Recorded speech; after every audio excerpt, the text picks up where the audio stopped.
It is good to see you back. We're here for session 2 of this mastermind. We are covering the John C. Maxwell Leadershift book. And this is a book that really spoke to me. I got this a while ago. Honestly, I think I got it almost a year ago.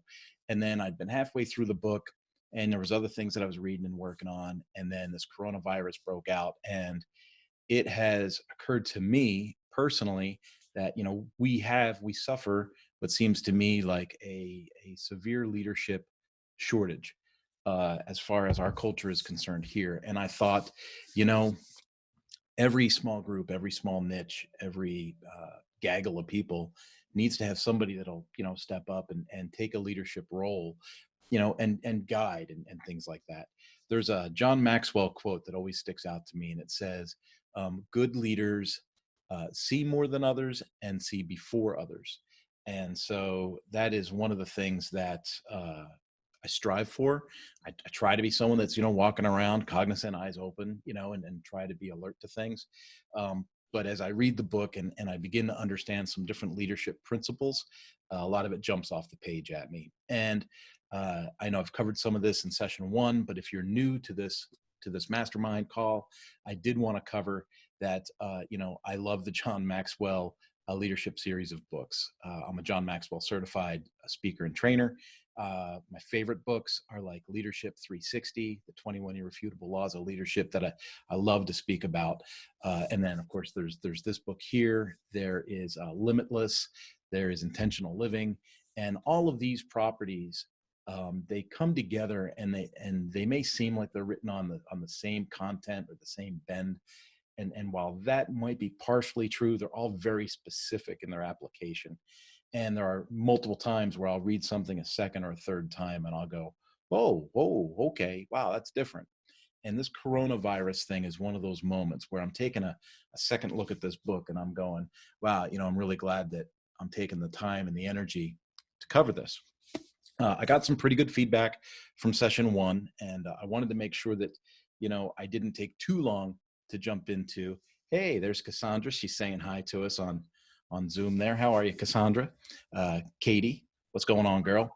And I wanted to just make sure that as we cover this book, that I don't position it as like a fix-all, but more like a, hey, if you have these qualities, if you have some of these tendencies in you and you know that we can develop those, well, then that's something that I would like to see us step forward with.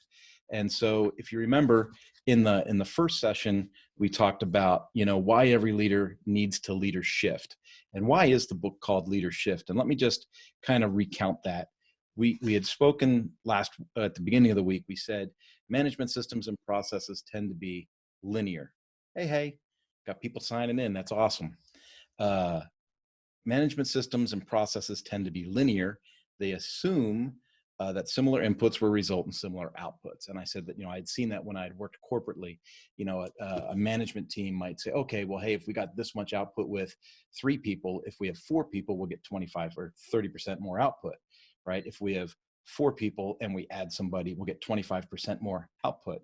And that's not necessarily true, right? Because leadership is different than management. Leadership is more dynamic, right? So it takes a more nuanced view of the world because it involves people, what motivates them, what their interests are, and how engaged they become. Mechanical systems may be linear, but as soon as the human element becomes involved, the system becomes both more complex and more adaptive.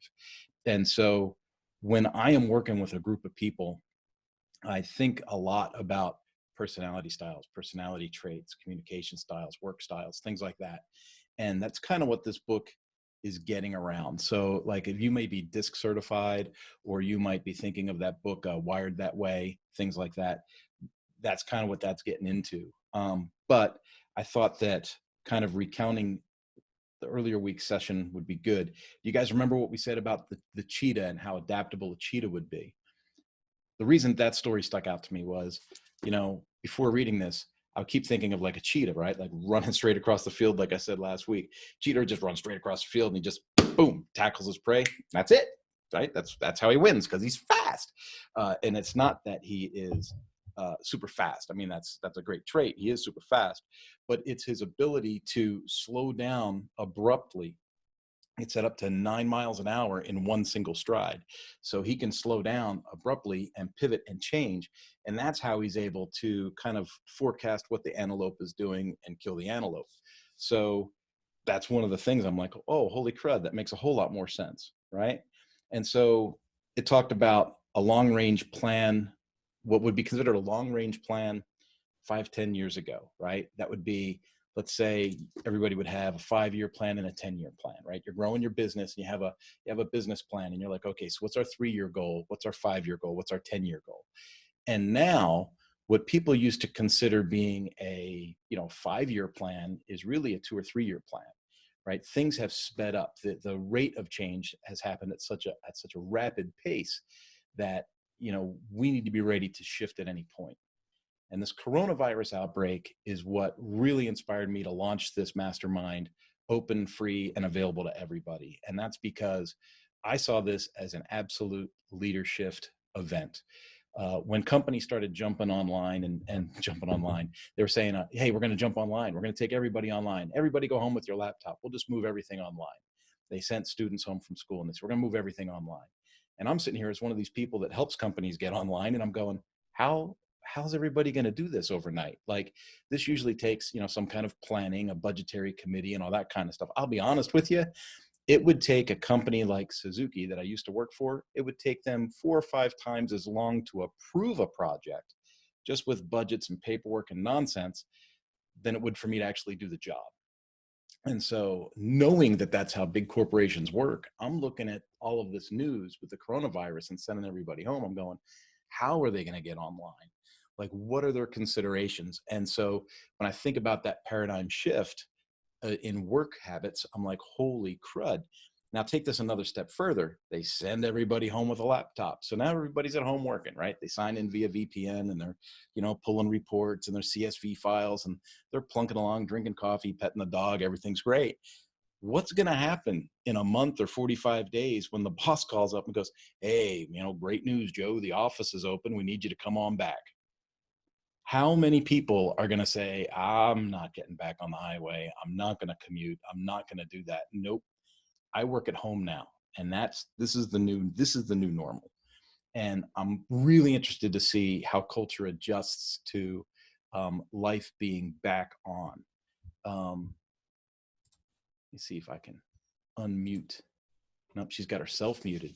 All right. I was going to unmute you, Katie, and see if you want to say hi to everybody, but you're muted. Hi. Hi, Katie. Do you feel awkward now that you're on video? Yes. Yeah, you won't even turn the camera on, will you? I don't know how. Oh, that's okay. See, this is a perfect example of Leadershift and technology. Don't start. It's okay. I'm drinking energy drink. I'm going to be a little crazy. I just downloaded this app like 15 minutes ago, so. Yeah, I live on this program. I literally run meetings on this day after day, week after week. This has been what I've been doing since I left Suzuki in January. Oh man. Cool. So how do I do this? How do I turn it on? You should have some kind of an icon on your screen that has a little picture of like a movie camera with an X through it or a line through it. And then there you go. There's my girl. I did it. There you go. You should hold the camera up so we don't all look up your nose.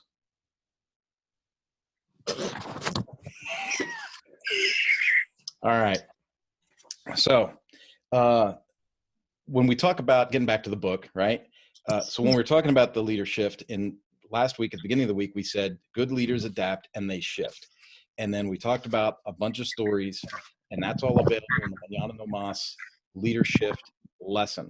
So if you're wanting to, dive in and do the pre-work and the 2 little lessons of pre-course work and stuff, I'm recording these calls and then learning management system. And so you'll be able to see the message from Tuesday.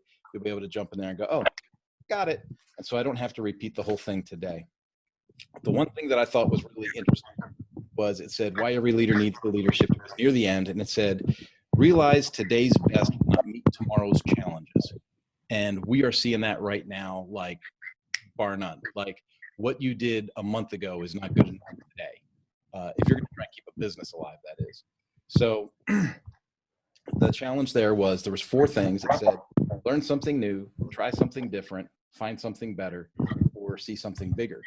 And so those were the things when we talked on Tuesday, I said, well, let's try and take a stab at that, right? So learn something new, try something different, find something better, or see something bigger.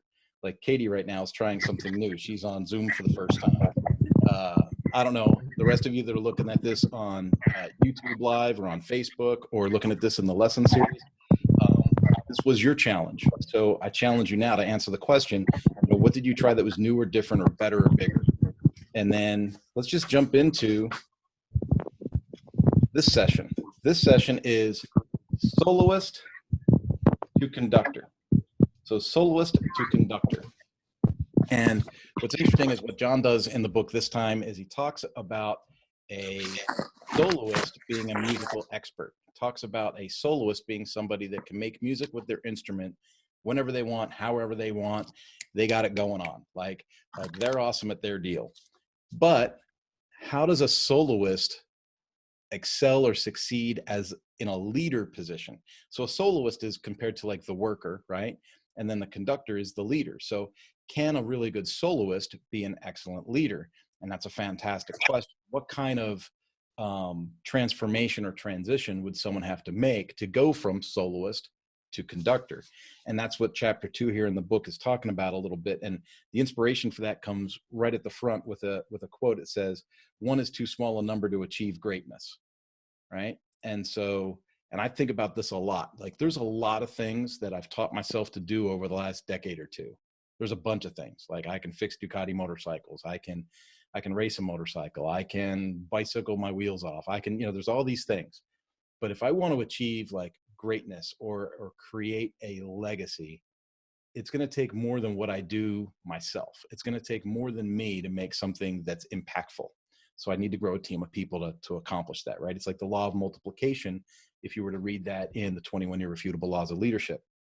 So it says, one of the first and most important shifts anyone must make to become a leader is from soloist to conductor. You can be a successful person on your own, but not necessarily a successful leader. And the inspiration for this concept for John Maxwell came through Zig Ziglar. And Zig Ziglar's a crazy fun name if you've never heard it before, but he was just a super renowned speaker and writer and author. He was really well respected in like the original leadership books and stuff like that had come out. And his method of speaking was different than most speakers at the time. A lot of speakers that had formal training kind of stood formally and at a podium and presented.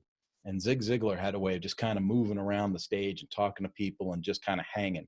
And that's something that we might be familiar with in today's age as far as presenting or public speaking goes, but it wasn't real common then. And Zig had a tendency to speak like that. He also had an accent that was kind of remarkable. It was a Southern drawl. So one of the things that John had saw the first time he saw Zig speak was the speaking style. But the other thing was something he heard. And he said, you can get everything in life you want if you'll just help enough other people get what they want. And that's like super important thinking about leadership and leadership the way that it's taught now, right? So normally someone thinks about, I want to become the manager at work. I want these people to do what I need done. I need to have this many people do this many tasks. And that's the way that a lot of people think about leadership. A lot of people in other countries, in fact, think of leaders from a negative standpoint. So if you were to go to another country and do a presentation at a school, say a bunch of mid-schoolers, and say, hey, everybody put up your hand, everybody that wants to be a leader, they wouldn't put their hands up because their representation of leadership is usually something that is negative. It's something where leaders have usurped or they've overused their power to the point of gaining something for personal gain rather than helping an organization. So they don't see leadership as a positive, they see leadership as a negative. And so when you look at this and you say, this is remarkable then, right? Because this is like in the 70s. So you can get everything in life you want if you'll just help enough other people get what they want. And then it makes you start to think. So how can I accomplish an overarching goal of what I'm trying to accomplish while still adding value to others, giving them what they need along the way, helping them succeed, which adds to my success. And that's kind of what this multidimensional approach to leadership is all about. John talks about his early leadership roles. He says he was like the soloist who wanted the entire orchestra to serve his agenda. Instead, he needed to act like a conductor who worked to bring out the best of everyone around him. His agenda needed to change on how he could help others, not just himself. And that's like super, super important. I think about one of the most recent kind of interactions I had at Suzuki before I left Suzuki.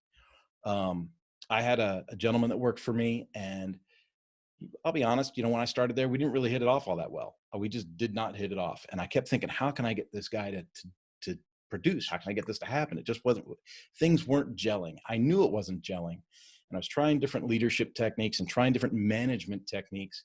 And the culture at Suzuki was definitely more management than leadership. And so I was trying to feel my way through this. And finally, I kind of snapped, and I just did leadership the way I think leadership should be internally. We had a one-on-one conversation. And after that, we seemed to gel and get along just fine. And he ended up becoming one of my most valued employees, to the point that when I had a manager's meeting, I would call him out by name and I would say, this is the improvement that so-and-so has made over the last 6 months, A, B, C, D, and E. He needs recognition for this, this, and this. He needs recognition for that, that, and that. We need to further invest in this person this way. Now, when you think about that experience, it's not like, what could I get from him? It's more like, how can we invest in him so we can continue to get the best from him? Hopefully that makes sense. I mean, I know that it's, in the end, you're still trying to accomplish your overarching goal, but the methodology on getting to that goal is completely different. You're adding value to the person instead of sucking life from that person. So I really like that part. Moving on to page 21, near the bottom of the book. And remember, I put the links to, if you wanted to get a copy of the book or get the ebook from Amazon, those links are on the Learning Management site, and they're in the original invitation announcing the series. So, and I'll keep posting those links into my social so that people, if they lose track, can always find that link for Amazon, but it's John C. Maxwell's Leadershift book, right? And so down at page 21, it starts a new section. It says, Challenges Leadershifting from Soloist to Conductor. So John's established that you want to go from soloist to conductor, and now he's going to talk about the challenges in doing so. He says the potential of a group is always greater than that of an individual. And I think that that's kind of obvious, right? It's based on the law of multiplication. If a group of people are attacking something, let's say you can do something 100%, right? You can do a job to 100% of its effectivity, but you got 5 people that can do the same job at 80% productivity, effectivity, right? It's much, much better to have 5 people working at 80% on a common goal than to have 1 person working at 100%. Hopefully that makes sense. And if you have the right traits of leadership, not only can you have those 5 people working at their 80%, but that frees your 100% back up so that you can work on another initiatives and other goal setting to get other teams motivated. So there's a lot going on there when you talk about the theory of multiplication or multiplicity, right? So one of the first things, and this is the hardest, I even wrote me next to it. One of the hardest challenges in going from soloist to conductor is slowing down. If you followed my social at all during this coronavirus thing, you've seen I've been kind of nuts, right? I've got lives and commercials, and I'm making videos and contents and blogs, and man, I'm all over the place. And it's because I truly believe this is the time. This is opportunity. Whenever there's a paradigm shift, whenever there is a great change, a great quick change, that's an opportunity. So I'm trying to not miss the opportunity. I'm trying to become a household name for everybody that does anything online or remote, because I want to cement my spot, right? In a group dynamic, that doesn't work. It just plain and simple doesn't work. Generally, if you're the leader, people that you are leading will not work at the pace that you are used to working at. So you need to slow down. And there's so many times where I'll slow down on purpose for a group, and there'll be other people in the group that are high performers, and they'll be giving me like this weird look, like, why are we going so slow? Well, we're going so slow because we gotta get the rest of the team with us. If I am climbing a mountain and I climb the highest mountain and I get to the top and I'm waving the flag and I'm up there by myself and I say, man, it sure is lonely at the top. Well, then I failed as a leader, right? Because as a leader, I got to be with my people. I got to be behind my people. I got to push them all to the top of the mountain. I can't just be at the top of the mountain by myself. So John writes about that here in his book. And he says, if you climb the peaks of success alone, you're not a leader, you're a hiker. You're a leader only if you have people with you. And that's the point that I was making. At the bottom, it talks about, bottom of the page 22, there's a famous cellist that he's talking about. And this cellist wanted to be a conductor. And so it says, now as a conductor, she can't do that. It was talking about being able to play whatever music she wants, whenever she wants, right? And it says, now as a conductor, she can't do that. She has to make arrangements. She has to be on other people's schedules. She has to take into consideration the abilities, personalities of a large group of people, and she has to communicate her vision. In the end, she bears responsibility for their success or failure. And that's one of the hardest things to do when you're a really successful soloist, when you're a really great worker. It's like the guy who's an awesome electrician, right? He's a fantastic electrician. He can wire up a house like that, build you a she shed, no problem, right? Wire the whole thing up. So then he says, well, I'm going to go into business for myself. And he buys a couple of trucks. He hires a couple of apprentices, a couple of journeymen. He's got people out there doing stuff. Nothing is going to be done at his level of work, at his pace. Like, he's always going to be frustrated.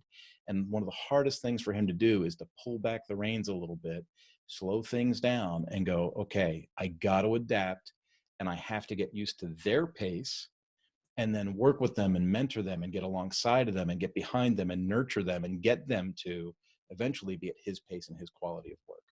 And so it's a big game, and it's a dance. Later in the book, John refers to it as the leadership dance. Talks about being ahead of people, because you want to be ahead to lead. You want to show people how to do something, but then you have to come alongside of them and you have to nurture them through it. And sometimes you have to get behind them and give them a little shove.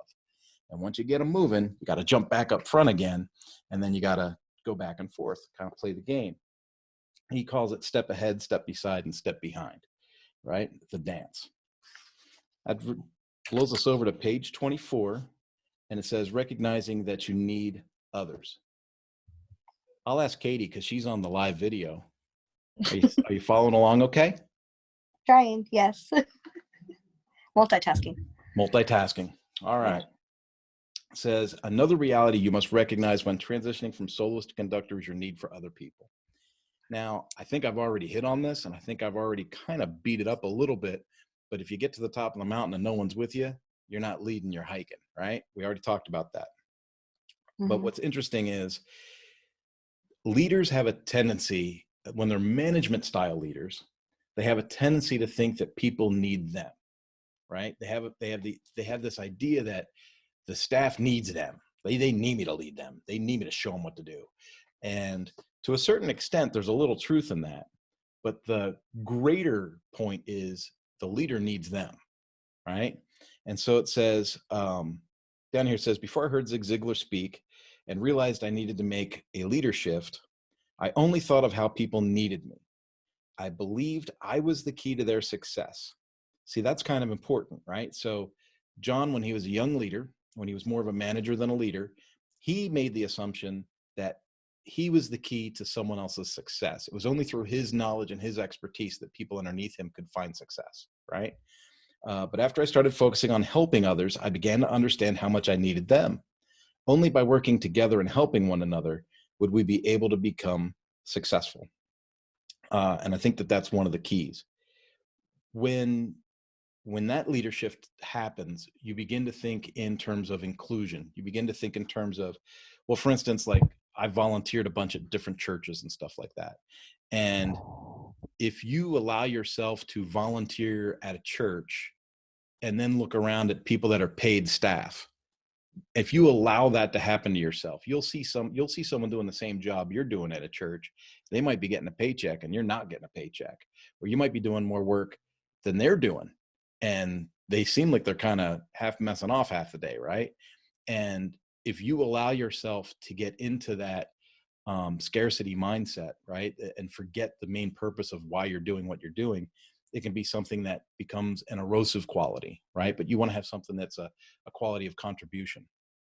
So it's important that you think of things in terms of not competing, but completing, right? And I know that sounds like a real play on words, but if you think in terms of competition, like who does the most or who does the least, pardon me, or who has the most value or the least value, um, those are qualities that can create hardships in the workplace or in the volunteer organization or whatever you're doing.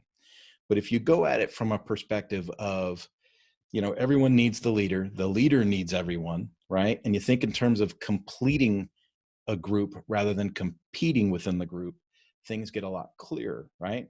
So John says he's made it the goal to cultivate an environment where we complete each other ahead of competing with each other. And then he has two columns and the traits of competing, right? So traits of competing versus traits of completing. If you are competing, you have a scarcity mindset. And if you're completing, you have an abundance mindset.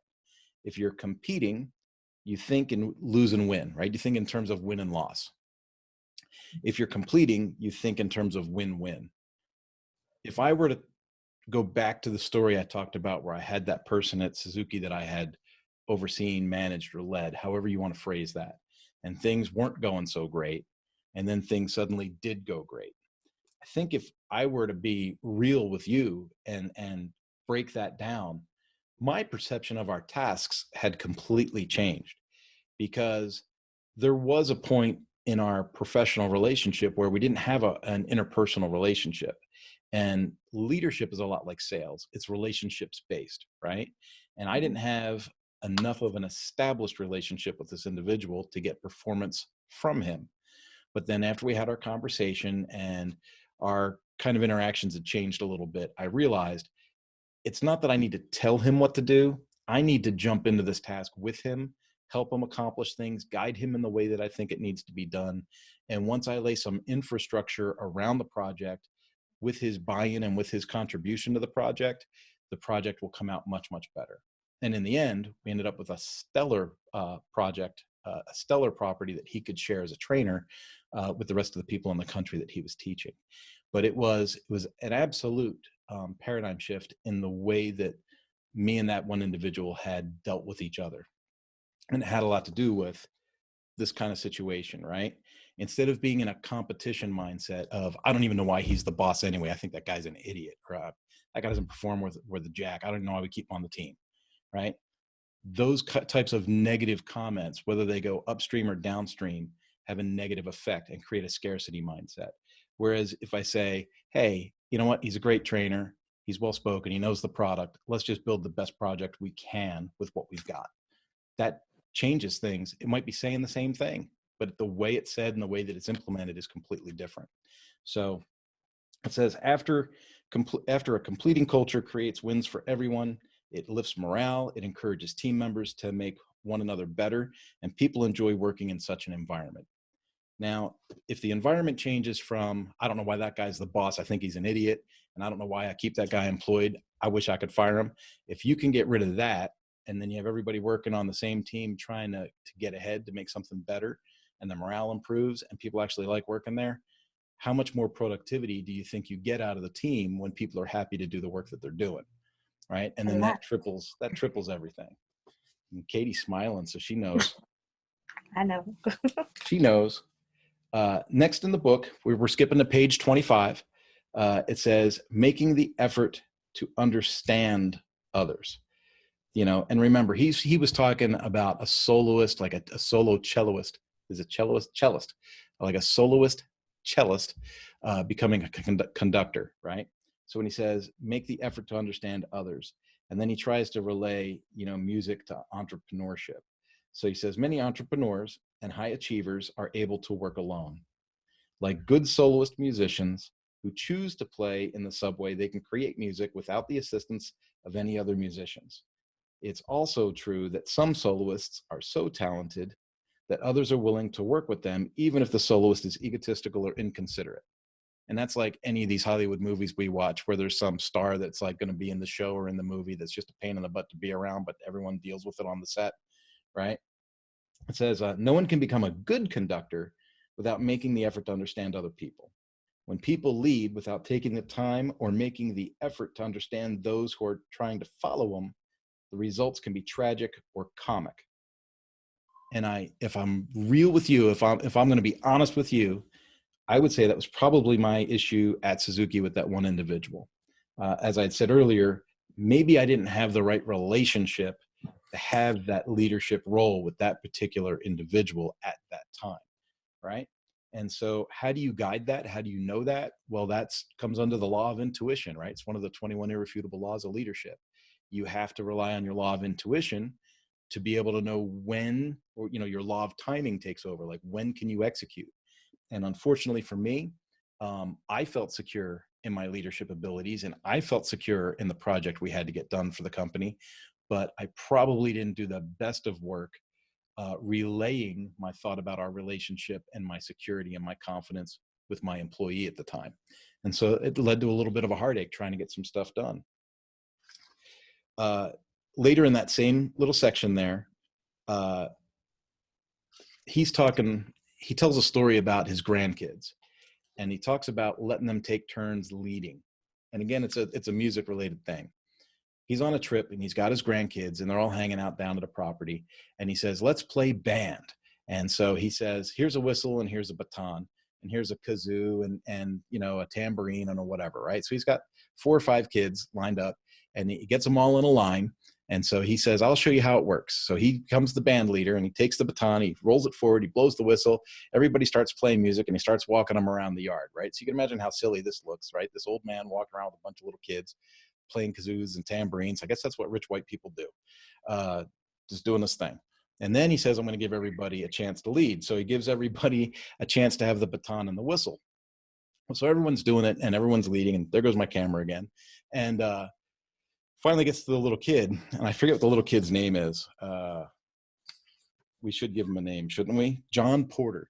So it finally gets to John Porter's turn to lead. He's just like 4 years old or something like that. Oh, Johnny. He rolls the baton forward, blows the whistle, gets everybody going, and he thinks it's cool that everyone's listening to him. So then he blows the whistle and stops, and then he takes a step and he blows the whistle and goes. Then he stops and he goes and he stops. And what John notices there, after he's done laughing, is he says, when you work for management that starts and stops and starts and stops, you're not marching, you're lurching. And I think in that, just the way that he phrases that and the story that he tells, I'm in my 50s now, right? So I've had way too many jobs. I mean, I've sold ladies' shoes. I've had way too many jobs. How many times have I worked for an employer or a boss where I didn't feel like things were moving forward? I felt like things were like lurching. It was like, hurry up and wait, hurry up and wait, hurry up and wait. And there was always some pressure to get to the next thing. And then you'd get there and you're like, what now? And they're like, well, hold on, and you just never got into a rhythm. And that's what he's talking about here. He's saying, if you don't lead people properly, you'll cause them to not have a smooth rhythm, that you'll cause them to lurch, right? Later in that same section, he was talking about different partners and talking about, ballroom dancing and all kinds of things. And one of the things that he was talking about was the tango. And again, this is one of these subjects I don't know anything about. I don't dance the tango. I don't know anything about ballroom dancing. But in the book here, it says, in order to be good at the tango, the leader has to know exactly what it's like to have to follow. And the leader sets it up so that the person that's following, so let's just go with the normal roles, male and female, right? So the male's leading the female. It's the male's job not to look good, but it's the male's job to lead so they can lead the female to look good. So if you think about the way the tango works, it says, he said, the key understanding to your partner's point of view, to be able to lead properly, you want to understand how it feels to be led. In the tango, you cannot lead without having the sense of the follower.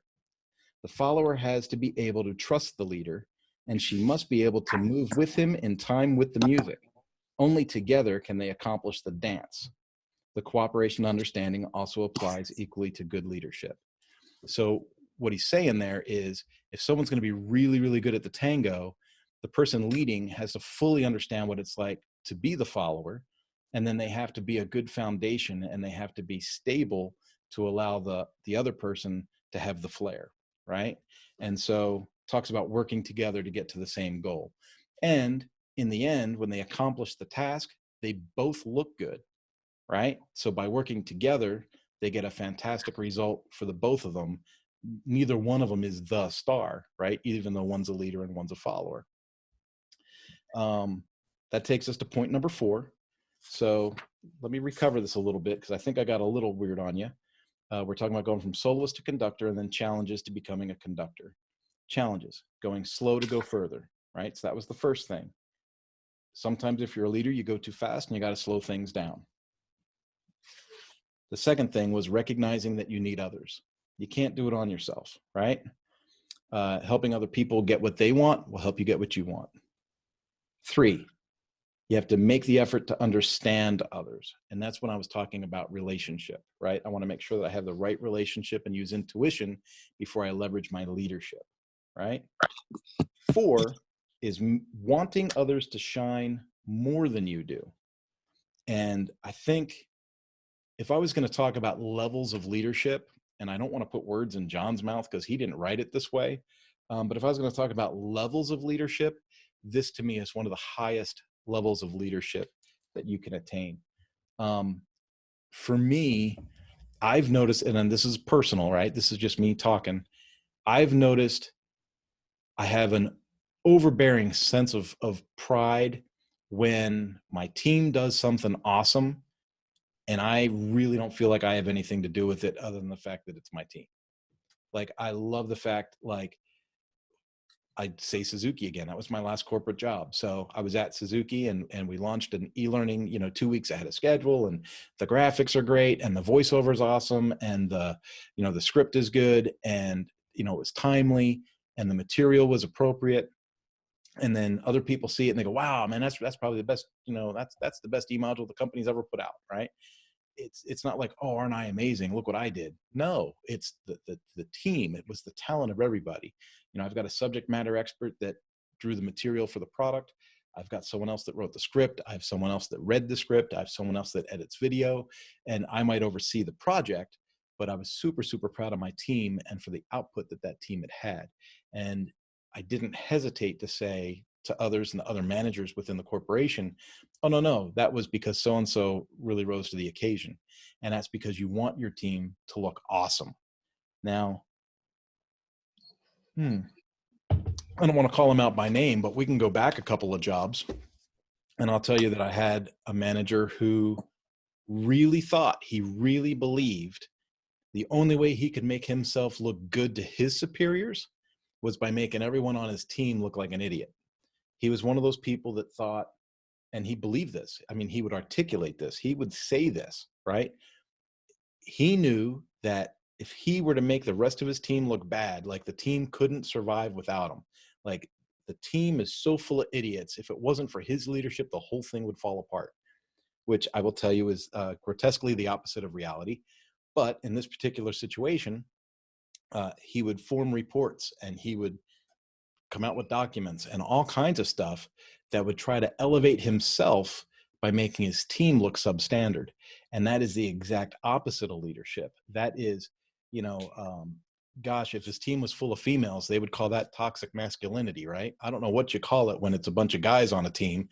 I don't know what the excuse is other than the guy's just a jerk, but that is what I got to see firsthand. And so, and I'm not even angry about that. Like, everyone always thinks, oh, aren't you angry about that? No. That experience is what gave me the inspiration to better myself.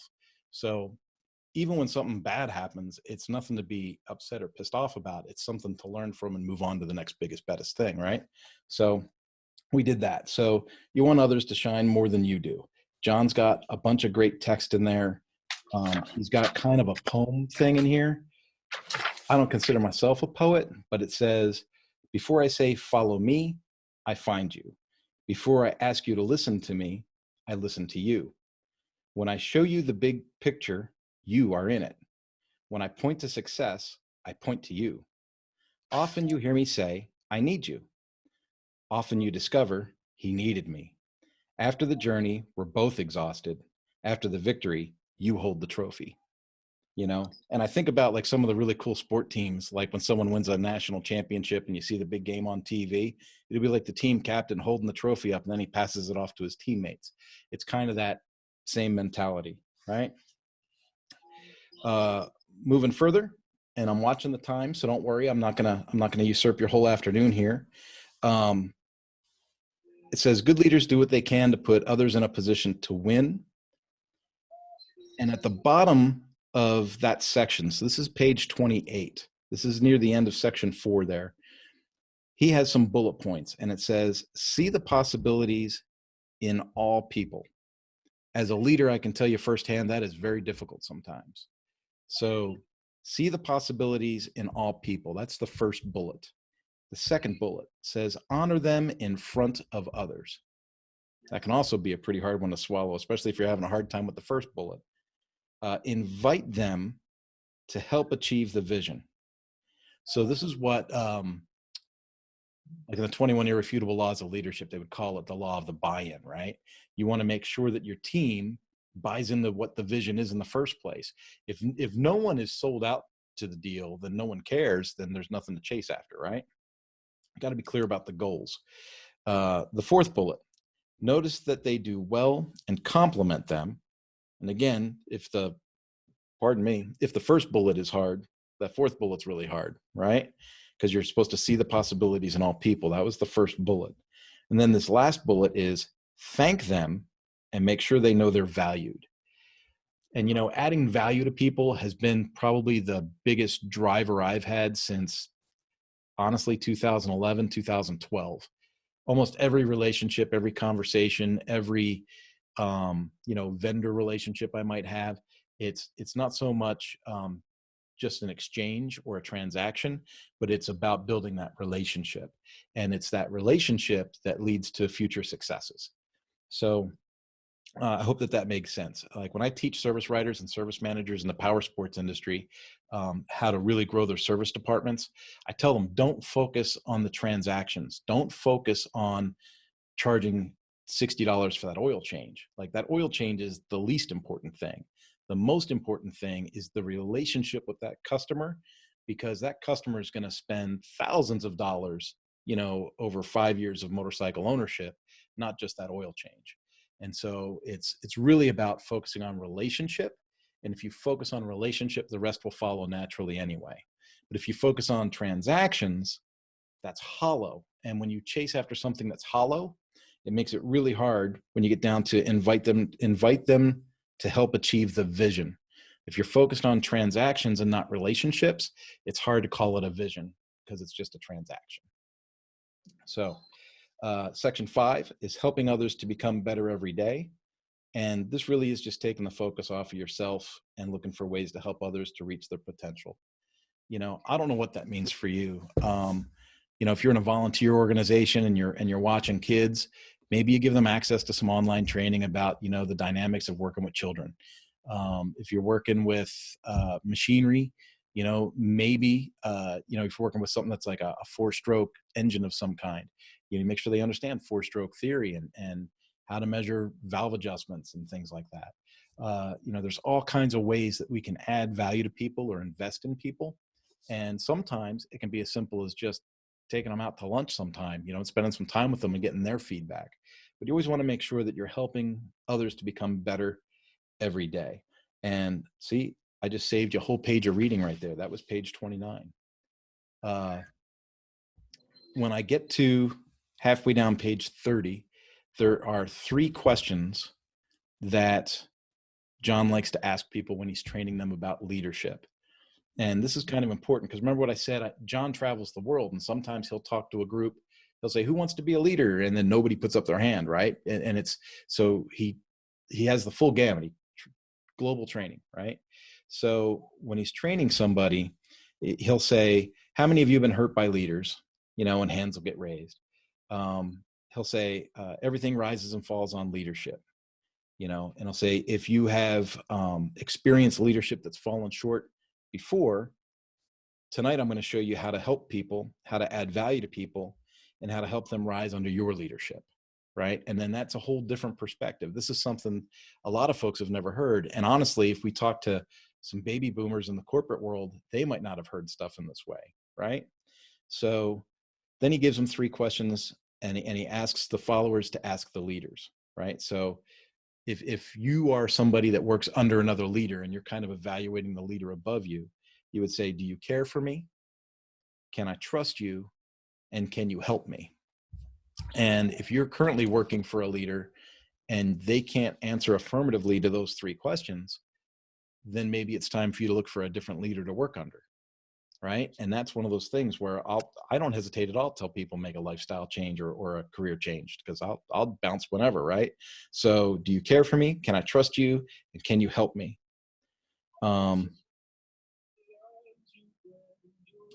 I highlighted a part that I wanted to read. It's about 2 paragraphs.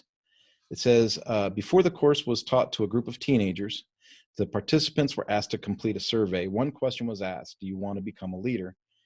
When they were asked before going through the curriculum, 95% of the respondents answered no.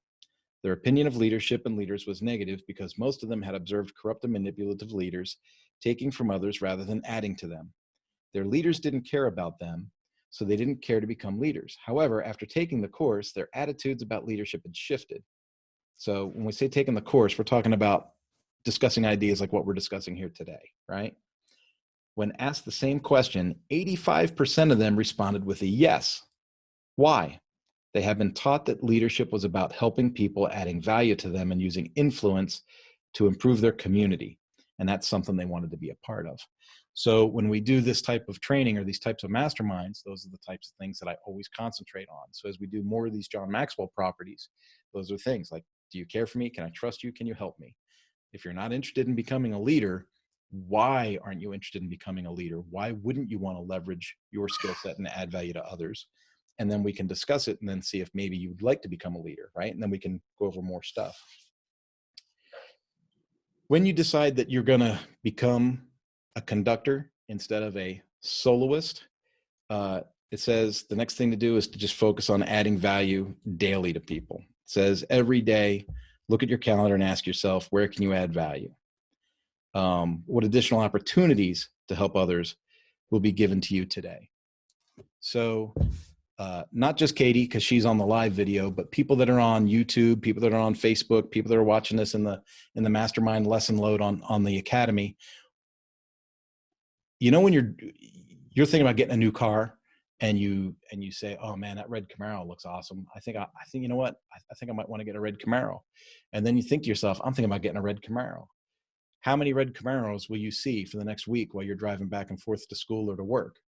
Right? Katie, will you see more? Oh yeah. Oh yeah. Right. Oh yeah. Or, you know, me, I'm addicted to motorcycles. So I'll say, oh man, I'd like to get a new Ducati. And then, you never see a really nice Ducati around the neighborhood. And the next thing you know, all I hear is, tractors going up and down the neighborhood. And it's obviously a Ducati, not a tractor, but they sound like tractors. And so I go, oh, look at that. There's Ducatis everywhere. Everyone's copying me. It's that type of thing is what I'm talking about here, where it says focus on adding value daily. If you wake up in the morning and you think, where can I add value today? If you make that your mindset in the beginning of the day, you'll see more opportunities throughout the day. It'll be something you're looking for subconsciously, rather than an afterthought. Same thing, what additional opportunities to help others will be given me today? Again, it has to be kind of a cognizant thought in the morning. You set yourself up, and then mentally you're alert, you're awake to see those opportunities, and then you're there to add value to people. And adding value to people can be as simple as, like, I go to the Albertsons and this coronavirus thing is nuts. The store is crazy.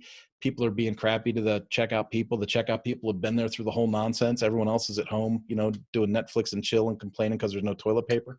And the people at the counters are putting up with this stuff, right? And then me and Hayden go into the store and, we start throwing ice cream around like footballs and, buying beer and wine and chips and salsa. And we go up and I say, hey, thanks for hanging out, during this whole nonsense. Is there anything I can get for you? I say to the lady at the checkout. And she's like, what? I go, well, you've been standing here all day. Is there anything you want? You want me to get you a bottle of water or something? And she's like, no, no one offered me anything all day. You're the sweetest person ever. And that's not because I want to be called the sweetest person ever. It's because I know she's having a rough day and I just want to be nice to her and add a little value to her. Maybe make the next hour that she's got to stand there and deal with idiots just a little less hurtful, right? Just make it a little bit better. When I would drive on the East Coast through the toll booths, I would always like race up there, like it's a pit stop in the Indy 500. You know, I just race up, stop, and I'd be like, "Hey, how you doing tonight?" And then they're always like, "This guy's an idiot," and it's okay if they think that I'm an idiot because we're having fun, right? I pay the toll, I wish them a great night, and off we go. And hopefully, it raises their spirits enough to just get over the boredom of standing in a 3x3 booth for 12 hours at a time, right? So when John was writing about focus on adding value daily, he put a graph in the book, and I was going to draw it on the whiteboard in the program, but I am not an artist. I need someone like Brooke to jump in here on these things with me. But he has this circle here, right? And so at the top, it says belief. Then it goes to anticipation, right? And you see how it goes around, goes down to focus, opportunity, goes to action, goes to passion, goes to belief. Well, it's like a recycling icon. And this recycling icon is meant to never be broken. So if you have a belief, the belief encourages anticipation, and the anticipation creates an intention, right, to move forward. And then the intention helps you prioritize, it helps you focus, and the focus helps you to see the opportunity. And so it's like I have a course on the Mañana No Mas Academy. It's all about capitalizing on opportunities. It's kind of what that is, right? It's like raising to the occasion to see the opportunity, right? Only when you see the opportunity can you take the action. And then when you take the action creates a passion. And then that passion reinforces your belief. And then it goes around and around and around again. People that know me, they know that I like to mountain bike. And 2 years ago, when I would go mountain biking, is that a dog? Yeah, that's my dog. She's sleeping. 2 years ago, wow, I bored a dog. That's bad. A dog is leaving the class. 2 years ago, when I would ride the mountain bike, I would come up on a rock garden or a descent with a lot of rocks and boulders, and I would jump off the bike, and I'd say, oh, that looks like a little hike-a-bike. We're going to do a little hiking. And then I'd carry the bike down, over the rocks, and, like a Lionheart, the chicken hearted or whatever you call that. I would get back on the bike and then do the rest of the trail. Well, then my friends would take me back to these places over and over and over again. And then it got to where I'd see them dropping in over these rocks. And I was like, I think I can do it. I think I can do it. First time I would do it, I'd be like, oh my goodness, I'm going to die. And then, I think about, well, when I broke my collarbone 7 weeks ago, I was really kicking it. I was jumping doubles, jumping rock gardens. I was catching air. I was doing all kinds of things. And it's because if you think about this cycle, it was like, I didn't believe that I could do it. And then I anticipated incorrectly. And then I didn't have the intention to follow through. And then it came around and I saw the opportunity. And then I took a little bit of action, and that grew a passion for it. And then it gave me the belief that I could start to do it. And then it got better and better and better. And if I think about how many times I went around this stupid circle in a year or 2 years of mountain bike riding, I've gotten to the point now where I'm one of those dudes that could have a YouTube channel, mountain biking doing downhill at Greer. Are other people faster than me? Yeah, but I'm 52 years old and I'm launching doubles and jumping rock gardens and having a blast, right? And so it's that process, right? That process of getting good at something. Now, one step further with the mountain biking analogy, talking about soloist to conductor. If I was going to concentrate on being a soloist, I would just be worrying about me mountain biking. But I went mountain biking with 5 other people from the office, and we would constantly be working with each other on each other's weaker points. Like, I'm really good at climbing up hills. I'm really good at putting the muscle down and getting up a technical climb. Someone else might not be as good at that. So instead of racing up and waiting for them at the top, you'd slow down a little bit and you'd ride with them and you'd work with them through it. And you're like, okay, how's your foot placement? How's this? How's that? Right? And, how are you sitting back on your seat? You sitting forward on your seat? And if you're not into mountain biking, maybe you don't understand this, or I'm talking over your head a little bit. But if you move your butt back like an inch on your seat, you get a lot more torque pushing down on the pedals. And so there's a lot of techniques that you could share. And then when we get to those rocks that I would used to hike a bike around 2 years ago, and now that I jump off of, it was only through their help and their inspiration that I overcame my weakness, right? So we all became a conductor of sorts, because if we were musicians, we would have been making music with these mountain bikes, right? Everybody would take their high point and then blend it together to make the perfect song. And so for me, that's what that meant. Add as much value as often as possible. I think that goes without saying. And near the end here on page 35 of this chapter, he says, never wait to add value. And I'm looking at the time, so that's why I'm jumping over to this. It says, too many people wait to do good. And here we are in the wake of this coronavirus nonsense. All of this stuff is going on. And it says, too many people wait to do good. And then it says, give without keeping score. We live in a tit for tat culture. You have to be willing to give and not always expect a return. And then he has some personal stories in there about how when he was an early leader, he would do something and expect instant payback, or he would do something and expect recognition. Pardon me. As you develop as a leader, you need to get to the point where you do the right thing, or you give, you contribute, and you don't necessarily expect anything back. You just know that it's the right thing to do. And if you do enough of the right thing, things work out, right? There's a saying in our group that I use quite a bit. I say, it'll always work out, right? Now, I'm talking about faith, but I say, I don't worry about it. God's got it. It'll all work out. And I honestly believe that if I just keep doing the right thing, everything is going to work out. And so that's part of why with the coronavirus thing, I jumped out and I thought, ready or not, I'm going to do this mastermind on the Leadershift book, because I need to share what's in this book with anyone that'll listen to it. I believe the country has a real leadership vacuum, a real leadership deficit. I look at politics, I look at the news, I look at the press, I look at management as I go to different stores, as I see the lack of investment that companies are willing to make in their people. And I say, wow, there's a real leadership vacuum that needs to be filled. And if I can share any information that's going to help people get up to a certain level to where they can run teams of people more effectively, then I know that I've done something that's the right thing. And so hopefully people will see this and they'll kick in for more of these sessions. The last thing that he wrote in here in this chapter was, welcome any return as an unexpected blessing. It says, and the part that I highlighted out of that says, all that time my focus was on adding value. My goal was only to sow seeds. And it's talking about a seed and harvest representation. I teach that a lot with sales. So if I'm doing sales training, I'll talk about a seed and harvest type sales process. But it says, my goal was only to sow seeds, but I have to say the return has been incredible. The influence I've been given and the value I've added is far greater than I imagined it could be. And through my own personal experience, and I'm nowhere near the level of someone like John Maxwell. I won't take any credit for anything like that, but I will tell you, when I've had people reach out to me that maybe I mentored in 1996, maybe 2002, maybe 2008, man, if you go to my LinkedIn, you'll see recommendations from people. And some of those people are people that I've dealt with as far back as like 1987. And the harvest, the good feelings, the things that count in life, the relationships that are positive, came from doing the right thing at the right time, adding value to people along the way.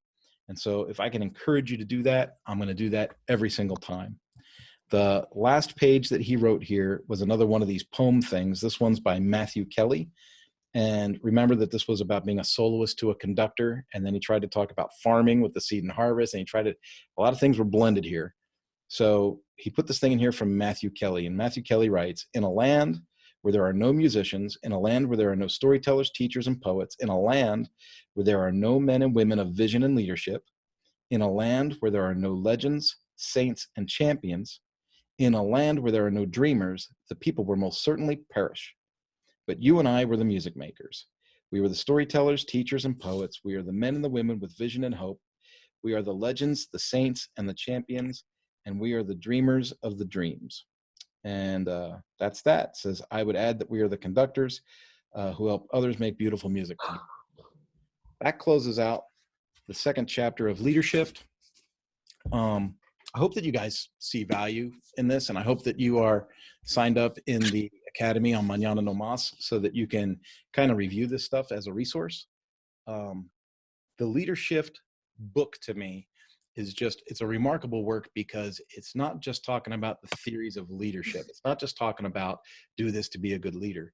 It's talking about do this in combination with really great timing, because things are moving at a much faster pace than what we had experienced previously. And like I said at the beginning, I said it Tuesday and I said it again today, the coronavirus has really upped the game. When I think about people working remotely, if you're, think of this, if you're a leader, if you're a manager at a major corporation and you're not used to being able to micromanage your people from 5 feet away, how are you going to make your department effective, productive, and profitable at distance? It's a fair question. Because if you haven't invested in the relationship to work with those people at distance, you're not going to get the proper effectivity out of them. And so relying on content like this and bringing up your game to raise your leadership lid, I think is a super important project. And I'm willing to work with folks that, might find deficiencies with this stuff. So reach out to me on Mañana No Más. You just hit the contact link at the top of the website. This will be posted on YouTube, and it'll be posted on Facebook, and it'll be in the Mañana No Más Academy. And Cassandra was our guest today. You want to say goodbye to everybody? Goodbye. All right. That concludes the lesson today. I think I don't want to spam people and overdo it. So let's say that we'll do the third chapter on Tuesday at 3:00, just like we did Tuesday at 3:00 this week. And then I'll post that up on social so that you can add that to your calendar and all that kind of fun stuff. And all of these videos, like I said, get added to the lesson load for future use on the Mañana No Más Academy. So have yourself a great day. Enjoy the weekend.